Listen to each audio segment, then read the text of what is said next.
এমন সময় একটা লোক চাদর মুড়ি দিয়ে দোকানে ঢুকলো। একটা বেঞ্চে লোকটা বসে ঠক ঠক করে কাঁপতে লাগলো। কি কর্তা, গায়ে নতুন নাকি? কোথা থেকে আসা হলো জনাবের? লোকটা মুখে একই রকম শব্দ করতে করতে শুধু আঙুল তুলে দেখালো পূব দিকের জঙ্গলের দিকে। আরে আরে মন্টু, ওনাকে ওনাকে এক কাপ চা দাও। ঠান্ডায় কেমন কাঁপছে বেচারা।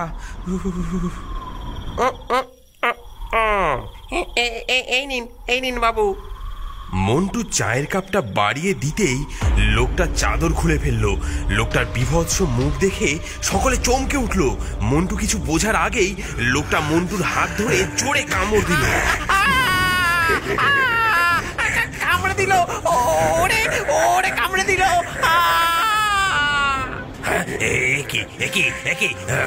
কামড়াচ্ছেন কেন? কামড়াচ্ছেন কেন? জলাতঙ্কের রুগী নাকি? আরে আরে আরে পালাও হে, এ দেখছি মানুষ নয়, এ দেখছি মানুষ নয়। পালাও পালাও পালাও। যে যেদিকে পালালো। মন্টু হাতের গরম কেটলির এক ঘা দিল ওই লোকটার মাথায়। লোকটা বিভৎস চিৎকার করে উঠলো। মন্টু পালালো হরিনাথের পিছু পিছু। আরে ও হরি দাঁড়া দাঁড়া, আমি কই যাব? ও যে বেটা আমার দোকানেই বসে আছে। তুই তুই তুই আমার বাড়ি চল আজ রাত। কাল সকালে বাকি দেখা যাবে খুনি। হ্যাঁ।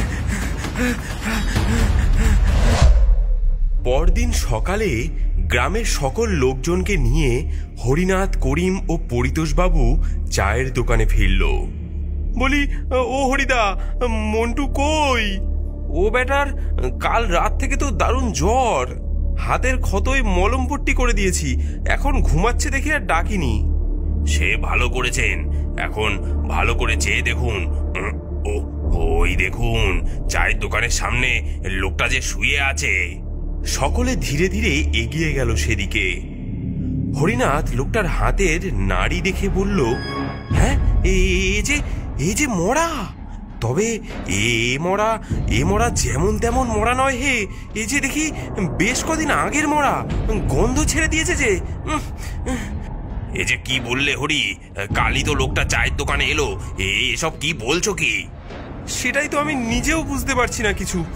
আরে আরে তাই ভাবি, হ্যাঁ, লোকটার মুখটা বড় চেনা চেনা লাগছে। এ তো হুমায়ুনপুরের হাজি চাচা, কদিন হলো মারা গেছেন। আমরাই তো জানাজাতে গেছিলাম।